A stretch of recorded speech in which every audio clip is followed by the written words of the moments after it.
Welcome to Beyond Birth Trauma, From Burden to Brilliance, where we uncover the powerful truth about your beginnings and how they've shaped your entire life. I'm Shannon O'Flaherty, and in this show, we are not just exploring your birth, we are dismantling the chains of generational trauma. We're diving into the core of who you are, peeling back layers of inherited beliefs and behaviors that have held you back for far too long. This isn't just about understanding your past, it is about reclaiming your future. Get ready to break free. This is Beyond Birth Trauma, From Burden to Brilliance, and your transformation starts now.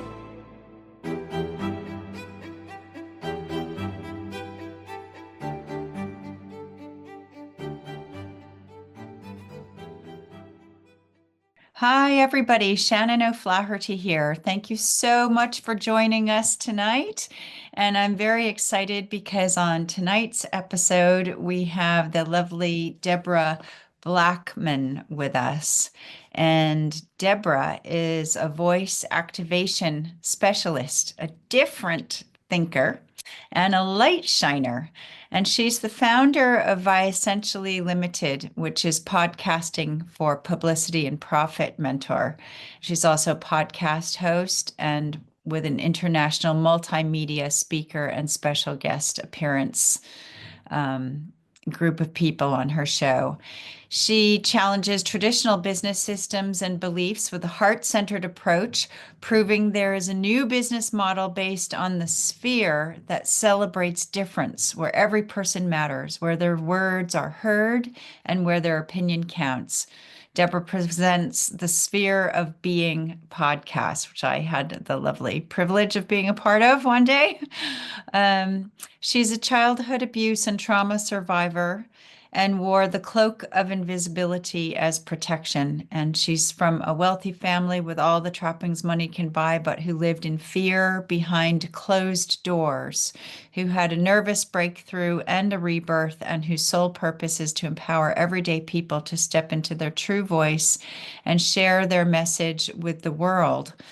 Because of birth trauma and subsequent abuse, Debra perceived she had to wear a cloak of invisibility. Having never been seen or heard, she felt safest to be in the shadows. So today she's going to share with all of us how that childhood perception and belief manifested in her life and what she had to overcome in order to feel at peace and succeed.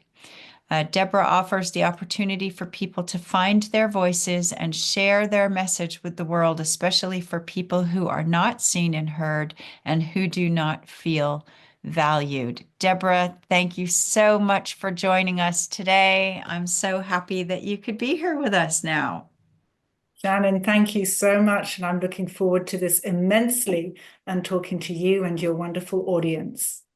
Well, thank you. So before we even get going, why don't you tell everybody how they can find you? Yes, so the email to find me best on is DB, that's for my initials, Debra Blackman, so DB at Vessentially, that's V for Victor, IE, double S for Sierra, ENTIALLY.com. Vessentially is all about life and living an essential life. So that's hence the name. Vessentially. I said it wrong to begin with. Vessentially. I've always read it as essentially. Okay. It's fine. No problem. No problem. And if you want to reach me, you can reach me at shannonoflaherty.com or shannonbtb.com. So Debra, something that's not really too uncommon with a lot of people in the world is that you've grown up knowing that you were not wanted. Knowing your birth story, or even never having heard your birth story, can greatly impact a person's sense of worth and identity, because technically that birth trauma starts the minute your mother knows that she's pregnant. So how did you feel growing up? I felt worthless, ashamed, the scapegoat for my entire family, just somebody that was cursed. And I did believe that I was cursed by God, by spirit, because I was told I was. And so you can imagine what that does to the youngest of children. I knew that in from the time that I think I could even think, well, I was being abused by both my parents, but from my mother especially, told that I was a complete accident, that I wrecked her body and her career, and that if it weren't for me, she'd be living the life that she'd always dreamed of. So that's something to get used to as a child. And so when anything ever went wrong, it was my fault because I was the one who shouldn't have been there. If anything went right, it was never to do with me. It was always to do with the wonderful people that my parents were. So ultimately, I just felt, yeah, Wow. useless, worthless, and somebody that was ashamed of their own existence. So you can remember this happening from the time that you were a baby, like from the very beginning. You don't have any recollections of nice moments with your mother? No, none whatsoever. Wow, that's really, really sad. I'm sure you're not alone in this either. I know from the work that I do and from my clients that people have had really bad experiences with their parents. And so, did your mother try to abort you? Yeah, she told me as such that she tried to get rid of me as a mistake because she didn't want me around. So yeah, she didn't tell me the number of times. And I was also told that we Blackmans, Deborah, the females are very fertile. So don't sit on boys' laps because otherwise you'll have an unwanted baby as well. Wow. I mean, could you, well, I suppose you can imagine, but to the listening audience, could you imagine being told that your own mother tried to abort you, but you hung on in there. I So certainly did. not leaving, you can't get rid of me that easily, Mom. So I'm here to stay. And so have you thought about that kind of real life kind of willpower? I don't know if I'm saying the right words here, but Well, interestingly enough, I grew up a chronic people pleaser because the way that I took things is where I was very empathetic. I could read situations very clearly. I could walk into a room and know what the situation was in a heartbeat. For my Mhm, own survival, I had to get good at that. mhm. And so, yeah, I live my life in the shadows. I live my life in fear. I live my life with this cloak of invisibility. So that was my protection. That was something that I used to retreat into my childhood fantasy world. And when you have parents that abuse you, often they want to keep you isolated so that there's no way that their secret can come out into the outside world. And so when I was at school, I wasn't socialized as a child. I was kept within my own confines, and that has ramifications throughout adulthood as well and adolescence. So I didn't know how to make friends. I What do you didn't know mean how to play. they homeschooled you then? No, no, I was allowed to go to school. And in Hmm. fact, I actually went to convent schools, which was a Oh, little wow. a little flying in That, the face that, of that's what another it whole program. Absolutely. And because of my worthless state, because I didn't know how to interact with anybody, I kept myself to myself, and I suppose I was a loner. And nobody warmed to me because I didn't warm to anybody. I didn't know how to give affection. It was alien to me. And so ultimately, I just knew that if I stayed on my own, I'd be safe. And so in that regard, I was also desperately unhappy and probably hugely depressed if I could have even known what that was. It was just my state of being, and in a constant state of fight or flight because Yeah, I it's just quite needed, yeah. it's quite a vicious circle because in that it's a false protection, that invisibility cloak. Yeah. Um, although, in shamanically, we're taught about using the invisibility cloak and calling on invisibility and things like this, but you got to be really careful what you wish for. But it in making yourself invisible so as not to have to interact and deal with other people or be seen, it feels safe, but really what you want more than anything is to be seen and to be held and to be included and received. But because there's nobody to model that from or show you how to do that, um, it's easier to just hide. Yeah, and even today, I live a relatively solitary life.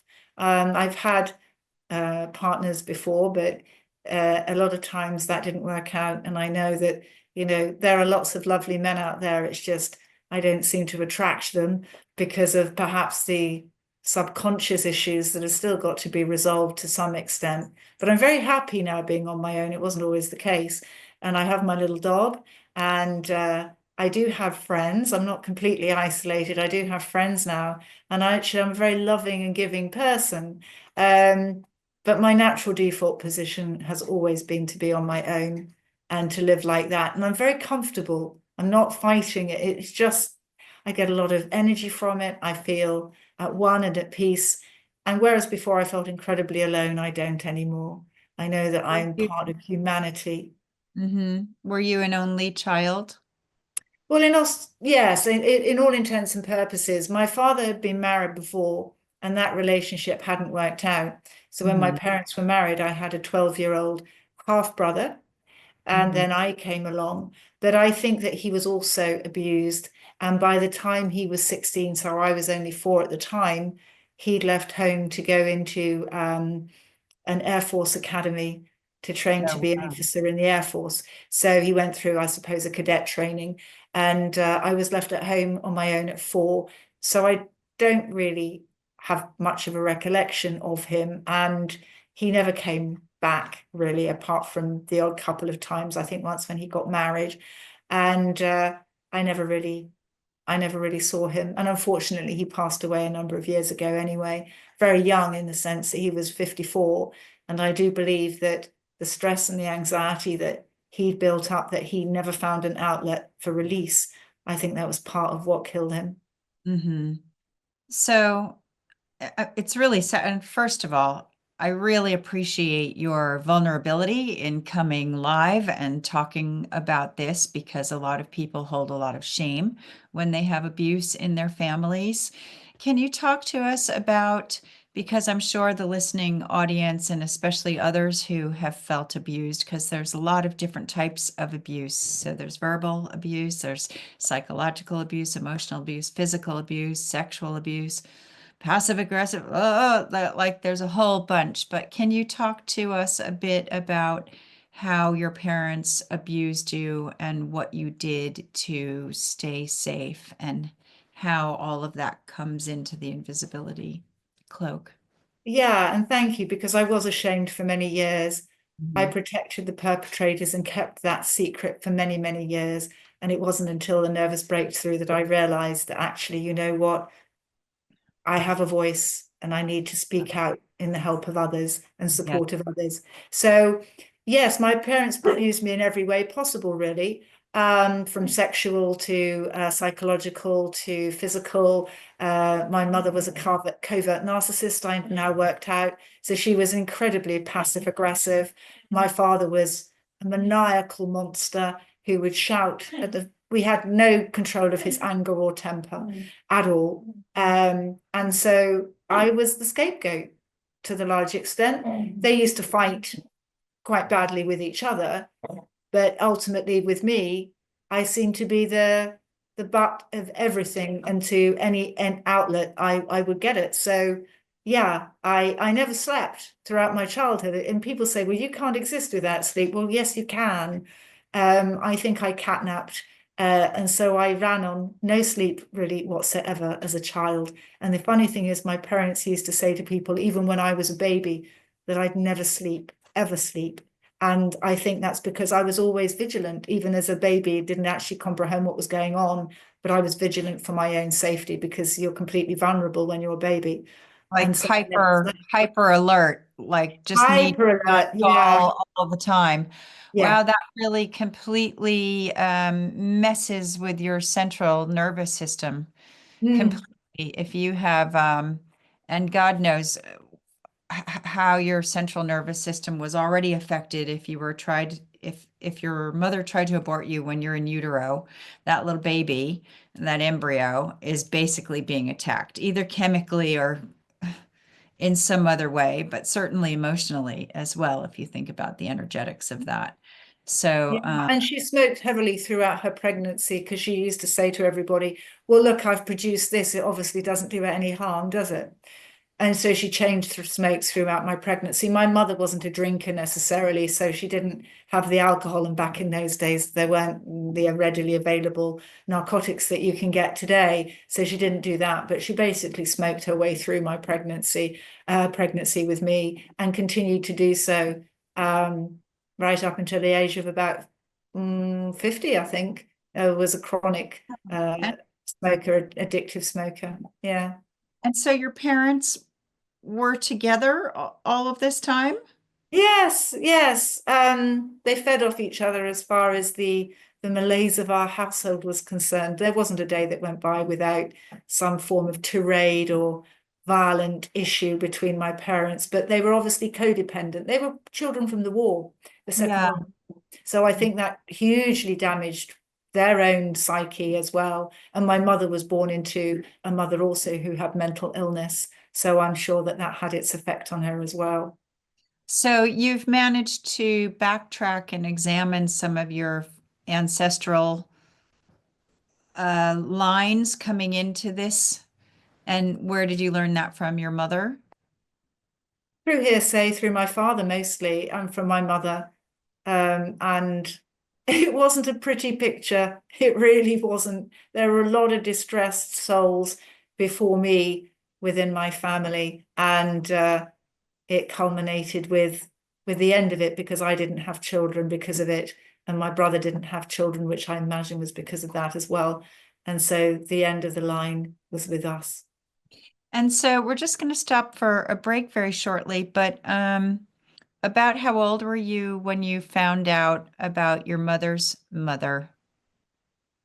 Oh, I And think about 5, 4 or 5, because I met her once. Yeah. oh, you were, I don't know. I'm going, oh, so you When I met, was 6, yeah, she was a pretty scary lady. She lived in right? the attic of my mother's eldest sister's house, and Wow. told me before she'd even opened her mouth with anything that she would pull her own teeth out by putting a string around them, tying it around the door handle, and making so that somebody slammed the door shut.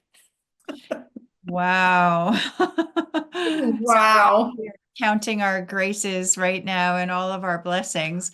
Um, Thank you very much for being so open and candid. And after the break, just tell everybody how they can find you. Deborah, please.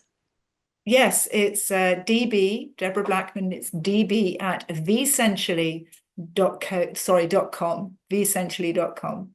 Okay, that's great. And I'm shannonoflaherty.com or shannonbtb.com. We're just going to stop for a short break and then we'll come back and hear some more of Deborah's harrowing, but also a silver lining tale. See you after the break.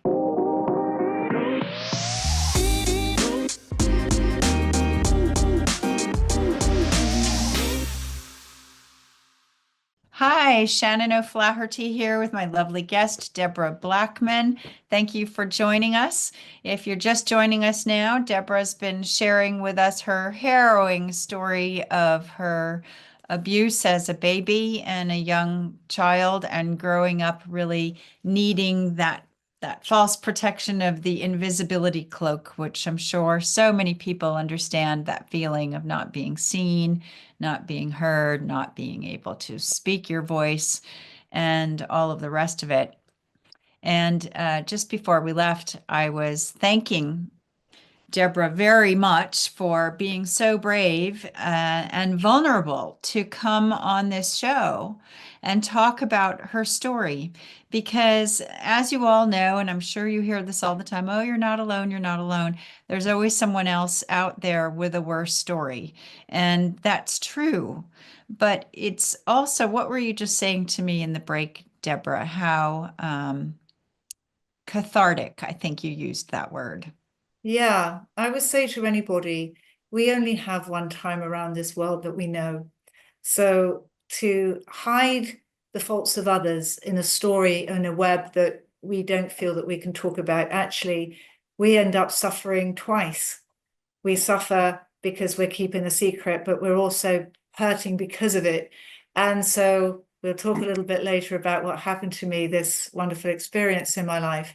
But it wasn't until very recently in my life that I was able to talk about it so openly. And this isn't stemming from being a victimhood. This is coming with the true aim to add value and help people who are on this journey for themselves. Because when you end up being authentic to who you are, and we'll talk about that in a little bit more detail, I know that we will as part of the show, things then start to become so much easier, so much freer. We can open our hearts because we're not trying to protect. And as you said right from the get-go, this cloak of invisibility can be imprisoning. And Oh, it albeit can that be. we use it for our own protection, that protection can smother us and take the And life force out of us. it's weighed down with shame. And it's that shame that isn't even really ours because we were born into this interesting thing. And then we end up tiptoeing around it forever, carrying this huge weight with us, which we Yeah, don't want to do because it's not exactly. good for us. No. So, before we're going to save your breakthrough story for a little bit later on in the show because that's important. But we want to hear all the gory details Yeah, up until yeah. that point. I don't mean to make light of abuse at all. Not making light Well, of no, but the thing abuse. is, Shannon, I'm just going to say here, when you can look back at something with humor, Yes, thank humor you. is an amazingly healing quality because it means that the person that this has happened to, in this instance, me, Yeah, can actually talk about it in a light with a light touch. I And when totally you can agree. do that, you're not making light of it in the sense that you're not dismissing it. And no, it's looking at things with a different perspective, a different lens. So Yeah. actually, that smile on your face, that whole part, I completely agree. Because let's be real.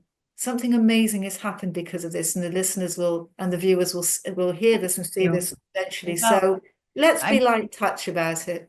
You are a light shiner, absolutely. When you understand that all of the darkness in the world and all of the shadows and all of the crap that happens, if you can understand that that's happening for a reason, whatever reason, if you can find simply one grain of sand that is positive outcome because of that awful thing that happened, then you're getting the lesson and it's not for no reason. So, yes, hang on to that. That is the philosophy we go by here, especially on Transformation Talk Radio.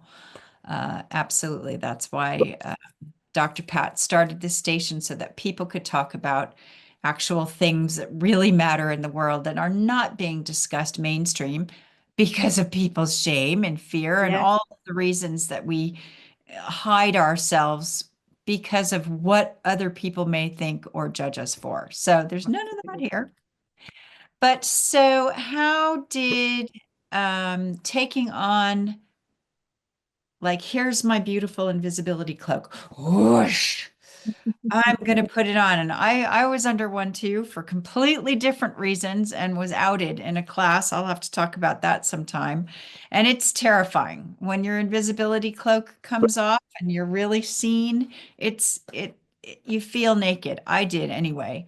But how did taking on that invisibility cloak affect your adult life? When, the child abuse and you got out of there eventually, hopefully, so no more abuse. Oh, I was kicked out at the age of about 17 and a half and remained homeless for about 3 or 4 years and living on people's sofas. Wow. So, yeah, but it was, as I said, looking back, best thing that ever happened. It got me out of that terrible situation. But the invisibility cloak meant that I couldn't be me because you can't be invisible and be you. So I Right. adopted personas and many personas. I say I had more faces than a Rubik's Cube, and there are many faces on a Rubik's Cube. So ultimately, I would look at people, or I would see somebody on the television or somebody that was in my peer group or at work, and I would say, oh, they're good at that. Well, I'm going to pretend that I'm that. And then when I go out, I'll pretend I'm that sort of person. And you know what? These multiple personalities, they kind of get you by. I had a very successful career. So it was something, I was hyper vigilant. I was super conscientious. I was a people pleaser. I was perhaps the dream employee in that sense. But boy, oh Mhm. boy, when I shut the door behind me, wasn't I vicious about the day's events? Woo, I was toxic. Hmm. But those personalities, those personas that I adopted, they made me very good at sales, relationship development. They put me in the life and soul of the party. They made me very chatty, etc. They made me Well, they quite are curious. they're tools that people write books about. If you want to be a millionaire, go hang out with millionaires and model what millionaires do. Model, It's yeah. that concept.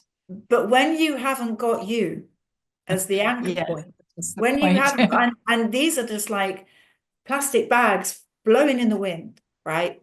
You then forget, how did I show up with that person? What persona did I adopt with them? It can become very confusing because you're, I was always imitating. So let's say if I was at dinner, and you know how you sometimes have these big banquets where all your cutlery is all out there and you've got to go from the outside in a metaphorical way, or how many, if you had four glasses in front of you, which one do you put the water in, or whatever it is, as if these things really matter. Honestly, it's ridiculous. But anyway, so it's about how you try and imitate people and what things you need to pick up to be able to get into the map of the world. So I was never living from my truth. I didn't know who I was. I didn't know Debra Blackman as the miracle as we all are, the miracle that she was. I was just trying to be all these different facets of everything I'd ever thought was good. That And must be frightening and exhausting at the same time. yeah, totally Like exhausting that's because like on a we're fine constantly, wire, yeah, tiptoeing and wondering when yeah. you're going to lose your balance whilst juggling all of these plates. I tell you what, it was like you were constantly on the stage acting.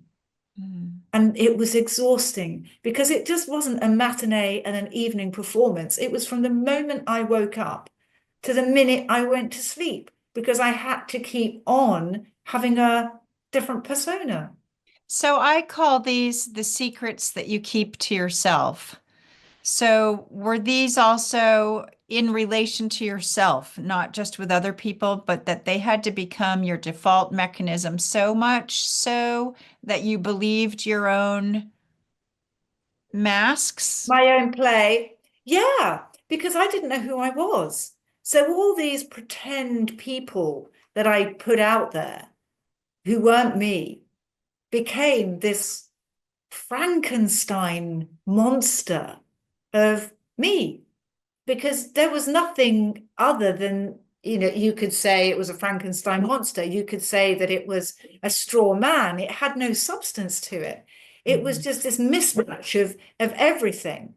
And so, oh, and by the way, I have a little dog and I'm going to get her on the screen because she's talking to me now. So everybody are going to meet Tilly. Hang on. Come on, Tilly.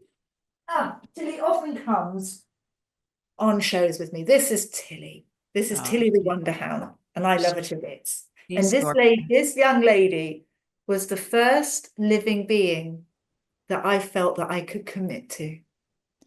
Well, that's very important. I mean, dogs and cats and creatures of all sorts are for a whole different spectrum of reasons for all of us, but particularly dogs, I think, who are very personable with people. Um, She is, and I'm going to yeah, I cry. mean, well, it's wonderful My that my you have an outlet with another living being that isn't going to yeah. talk back to you and Oh, tell she does. mistruth. Yeah. But she's not going to tell you mistruths about yourself, right? Well, no, and that's the thing. She checks me out. If I'm not being authentic, she tells me. She knows. Hmm. She's just great. She's I just my I little think companion. I think it's really important what you touched on in terms of being authentic because there are books on how to model people, model this, model that. But you made a very good point about if you don't have a strong sense of self alignment, knowing really who you are, what you believe, what your thoughts and actual decisions about life are, instead of constantly just pulling from everybody else's, it can be very extra fragmenting because, like you were saying, oh gosh, which one do I need to be now?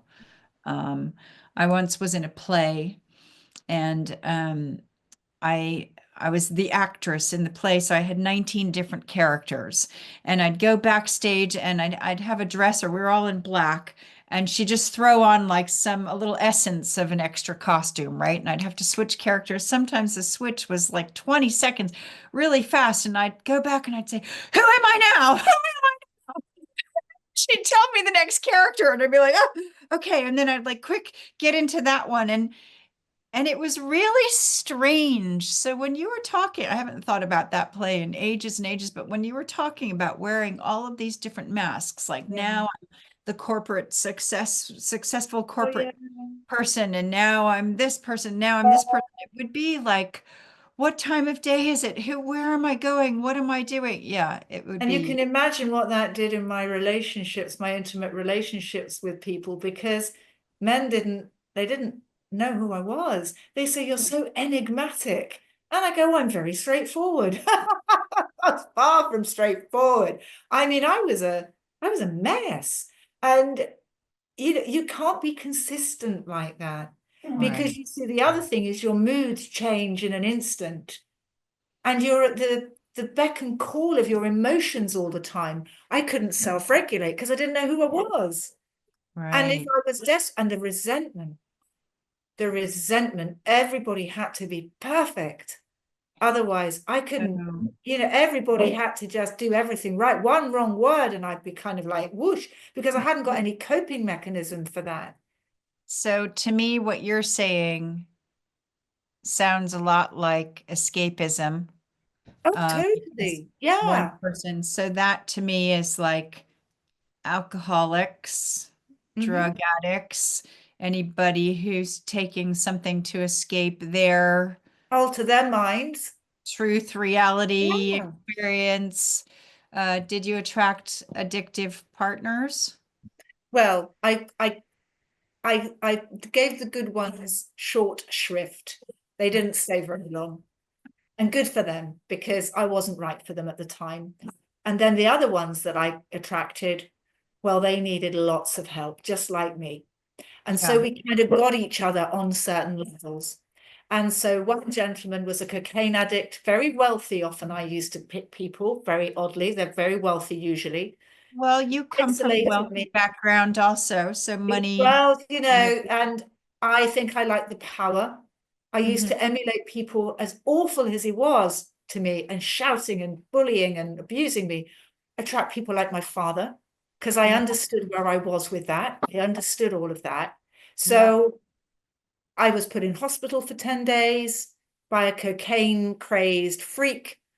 And I was so naive that when he said to me, when I met him, and he kept on blowing his nose and sniveling and that, and he said, "Oh, I've got hay fever."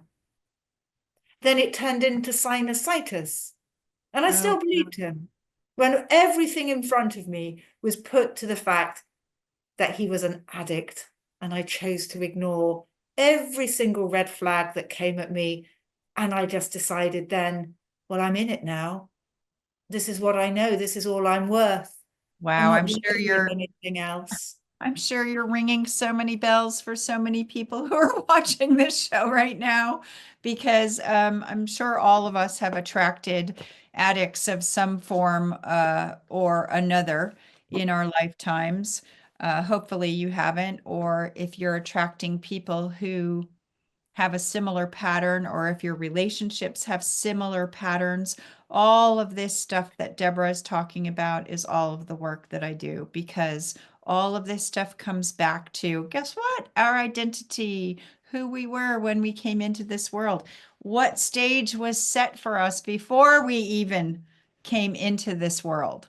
So this stuff all goes back. And as you've all seen in all the different shows, the different therapists, the different modalities, the different stories, there's just so much, it's never ending.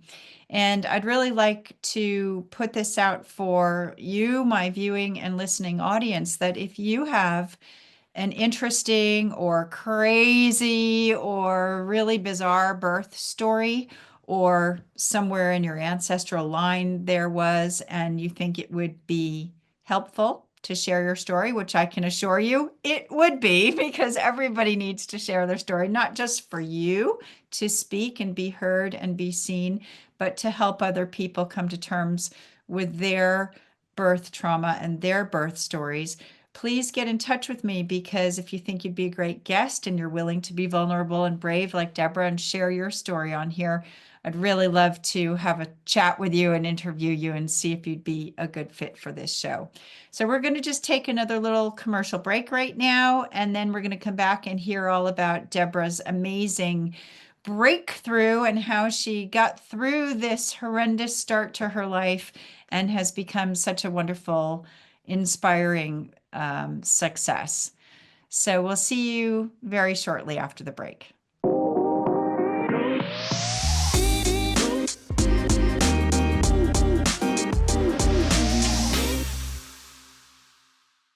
Hi, Shannon O'Flaherty here with my lovely guest, Debra Blackman. Thank you for joining us. And we're just in the last segment of our show now.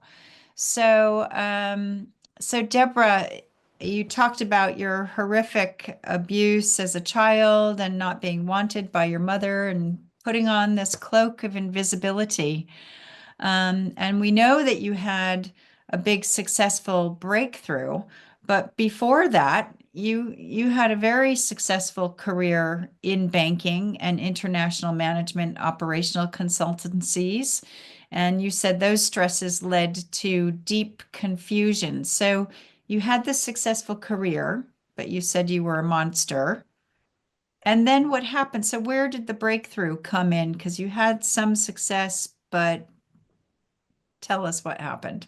Okay, so I picked jobs which were very high pressure, very sales orientated with big targets. I used to sell to C-suite. I used to deal with ultra high net worth clients, and I brought in 125 million from one client, and that was quite extraordinary. I was headhunted a couple of times, and when I look back on it, I think I was trying to prove my worth in some way that was not congruent to my own sense of value. And I'm not saying there's anything wrong with those roles, and some people thrive in them, and I thrived, but it was at odds with who I was.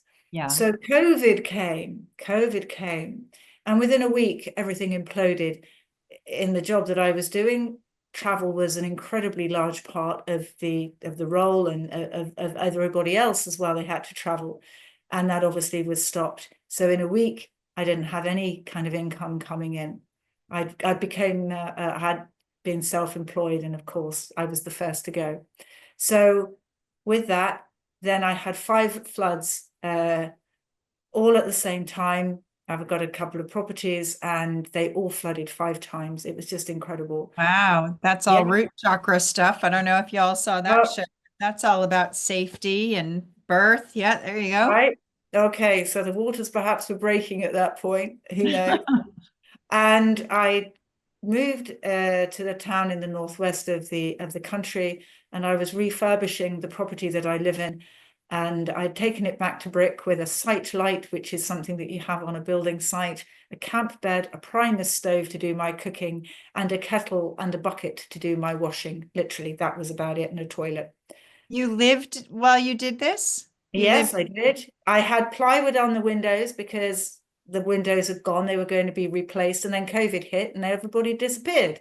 And I was left in that situation. So 5 floods, basically living in a dungeon, no job, no prospects. And I thought I was on my own, away from anybody that I knew, which was my choice because I can live on my own, that's no problem. But I thought, what's the point of me? Why am I here? there's nobody going to miss me if I'm gone. My parents were dead, my brother's gone, and due to my family circumstances, none of my cousins really knew me. They were that much older than me anyway.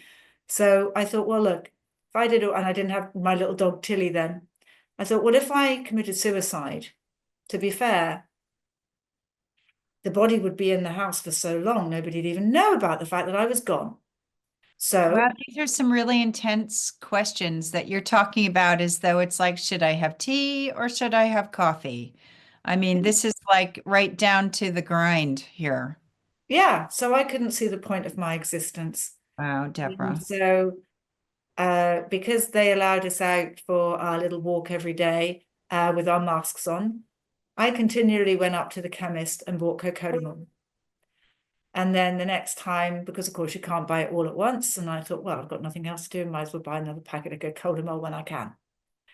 And then I went into the local supermarket and I bought a big bottle of whiskey, and that was going to be my way out. I Oh, thought, you were thinking to end it. Actually, suicide, absolutely. There was no point oh, of me. Yeah, yeah, wow. yeah. So Wow. I thought, right, okay.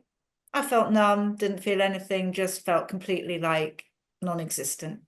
And I thought, well, perhaps I already am dead, really, because this is no life. I can't keep on living like this. So it would be better if I just wasn't around. So the interesting thing is that I then opened a bottle of whiskey. I started to have tears for my own pity, I suppose, self-pity. And I took the first few cocodamol. And then, like a bolt out of the blue, I heard a voice. And I thought, oh, on top of it all, I've gone mad as well. So Thank you, this God. voice, yes. So this voice, and I'm looking around literally with the sight light on the camp bed, and I'm like, what? And this voice said to me, I love you. I'm like, I was freaked out, literally freaked out, didn't know where it was coming from. And I talked to it. And I said, what do you mean? Who are you? Where are you? And I was looking around, couldn't see anything. And they said, Deborah, I love you. I've been talking to you since your childhood, but you've never listened to me. I'm like, well, that's it now. I'm really going to take my own life because literally I've turned, I've gone. And they went, don't do that anymore. Don't don't drink anymore. And I said, okay, knowing that I had gone mad. And then the voice said to me, you have a mission. Mission? What are you talking about? And I think I said, mission, what are you talking about? And they said, you're going to have a voice. And you're going to share that voice with the world. And you're going to create an international worldwide platform for others to do the same. It makes me really emotional to hear you. It's like you were saved. I mean, you are absolutely saved by your guides, by God, your angels, whatever. I mean, luckily you chose to listen, Well, but it's I so kept on, beautiful, so beautiful. I kept on saying, who are you? Where have you come from? What is this? Because it was a voice outside of myself. It wasn't me. I knew it wasn't inside. And they said, how well have you been doing so far? And I went, excuse me, CRAP, well, CRAP. I won't swear on camera, Oh, but okay. it was CRAP. I've done SHIT basically. And they said, okay. And I went, well, go on. And so they said, so you're going to set this up. And I went, how? And it said, no, you don't need to know how. You just need to say yes, because we'll make it happen. And I, oh my gosh. So I said, okay. And the minute I said, okay,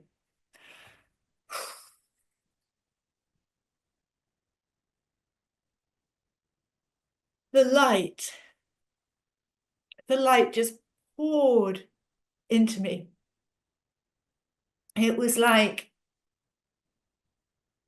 I I'd never ever experienced anything like it. It just came into me like this column of light. Wow. And wow. And I sat there in the dark with my sight light and my camp bed and my Primus stove. And I thought, well, that's it. I'm dead. I really am dead. And the weird thing is I've gone to heaven because this is blinking marvelous. And the feeling was literally, I can't even describe it.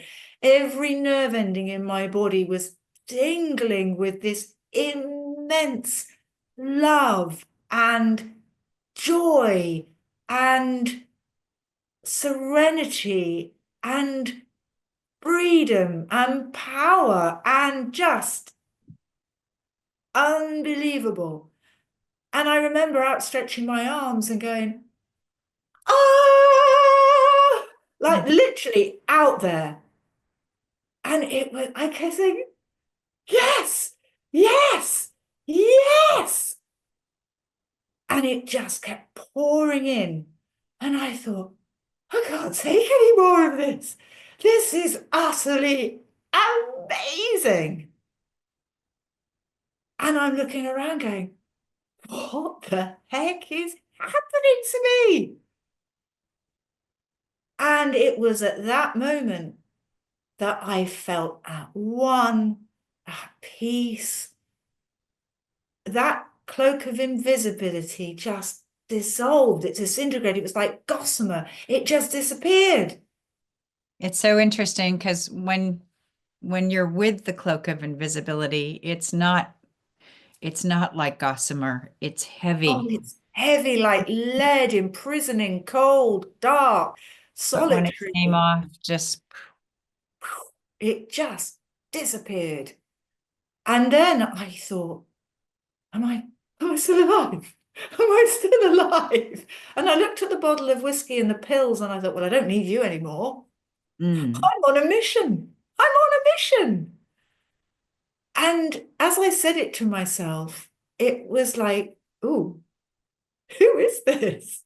hmm, And I suddenly got the realization that this was me. This was the me that I'd never known. yeah. And I'm like, without any arrogance to anybody, I said, I'm a miracle. And then instantaneously, I got this, and it was, we are all miracles. And I'm like, yes, we are. And this divine download came into my head. It was just like I'd opened up this incredible encyclopedia of the world. I was like this famished person, just devouring this beautiful sense and this knowledge and this creation. And I thought, this is God. I can't put it, if we call it higher power, universe. And to me, it just resonated with God. This is God. Mm. This is the ultimate highest truth. And I'm like, oh my goodness, this has happened to me. Me, of all people, me. And I just like, oh my gosh, I've got, oh wow, oh wow. And so I'm walking around my boarded up plywood windowed house and I'm going, you're beautiful. You're lovely. I love you. And I'm walking around and I'm looking at all the rubble on the floor from the builders where they left it. And I went, thank you. Thank you for the rubble. Oh my goodness. And I walked around like this child in this wonderland of opportunity. And I fell asleep that night on my camp bed. Nothing physically outside of my own reality had changed. But in that moment, I had changed at a cellular level because it wasn't what I was before. It was Absolutely. completely different, but it was so right that it was like, yes, this is me. And So so then a period of, yeah, So you go ahead. tell people what you developed as a result of this breakthrough, because we're going to end in just a few minutes, and I still want some time to give people some downloads. So that's an amazing story, and it's very exciting to hear you tell it, and it's filled with lots of light and miracle energy. So how did that manifest then? So you've made well, you have a few podcasts. Yes, I do. Somebody invited me on their podcast 2 weeks later, just suddenly got a call on my mobile saying, I've read your LinkedIn profile. I'd love you to come on my show. I'm like, oh, I got this. Yes, you're going on the show. So I said, fine. I stumbled my way through. They rang me back, said, could I come on again? I went, why? It was dreadful. And they went, the best listener ratings I've ever had. And then I started my own podcasts. I've got two, Sphere of Being and Sphere of Success. I teach podcasting. I've just had today two people through my great work, the wonderful people through the workshop that I do. I tell people how to have a voice. I show them, I talk from my own experience. I'm on a TV show 2 years ago. I would never have even, oh no, far too outside my comfort zone. I'm giving people the opportunity to share their voice. I'm building up now in Australia. I've got the Real Deal podcast, which is a massive networking event going on. It is out extraordinary. My life has completely changed. I'm on speaker circuit. I've done radio to 4.5 million listeners. Wow. It has Meet been. amazing people. I mean, I got to I go on know, Shannon. I your know. podcast, I and then know. you came for an appointment with I me, and work with you, I wish and so much I had your afterwards. I'm like, how do you feel? And I wish I had it filmed because there were no words, but you were just like, oh, I know. Oh, it was just the best. Have a session with Shannon. That's all I can say. The shamanic session with Shannon. Don't say that after a few drinks. Absolutely amazing. Blew my mind. And the energy was just yes, yes, yes, yes, yes. And Shannon is spot on. So thoroughly recommend well, you doing the that. yes, yes energy is really important too, because it is about saying yes to life. And life is hard sometimes and gives us challenges. And it's just saying yes to all of it. That's the whole surrender part. I don't like that word surrender, but just say, like, yes, okay, it's all happening for a reason. So I'm going to make the best with whatever I'm given. So let's have a couple seconds here, a couple minutes, just to have some quick downloads around these things. 2 minutes. Okay, so put your palms up, have a quick drink of water if you haven't. Keep your palms up and be open to receive. And if I say, if you'd like to know what it feels like to, after I say whatever it is, just say yes out loud and you will receive this. Okay, ready? Put your feet on the floor.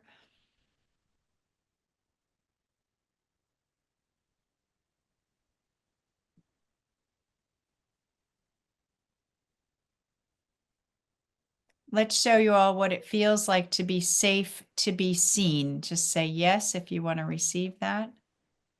Yes. And what it feels like to be heard and to be received, and that you know how to be received. Is that okay? Yes. And let's show you what it feels like so that you know how to be lovable. Is that okay? Yes. And let's show you what it feels like so that you know how to receive others. Is that okay? Yes. And let's show you what it feels like to be deserving and worthy of speaking up and being heard. Is that okay? Yes. And finally, let's show you what it feels like to be safe, to live free from shame. Is that okay? Yes. Feel those now in every cell of your body, in every level and plane of your existence. Thank you very much. Thank you, Debra, so much for coming on and opening up and talking to us about your experience and all of your wonderful success. So if you want to do a podcast, Debra's your woman, contact her. And if you'd like some healing or if you'd like to be a guest on this show, please get in touch. So much love to you. Thank you for being with us here today. Thank you, Shannon. Thank you. You have been listening to Beyond Birth Trauma, From Burden to Brilliance with Shannon O'Flaherty on Transformation Talk Radio. On the second Tuesday at 10 a.m. Pacific Time, we connect the dots between your ancestors, your birth, and the patterns that keep you stuck, guiding you to a place of profound healing and unstoppable brilliance. By examining and healing your cellular imprint from birth of how you perceive and respond to the world and the challenges that are created in your day-to-day life, we can begin to heal and live more balanced and fulfilling lives. For more information, visit shannonbtb.com. That's shannonbtb.com.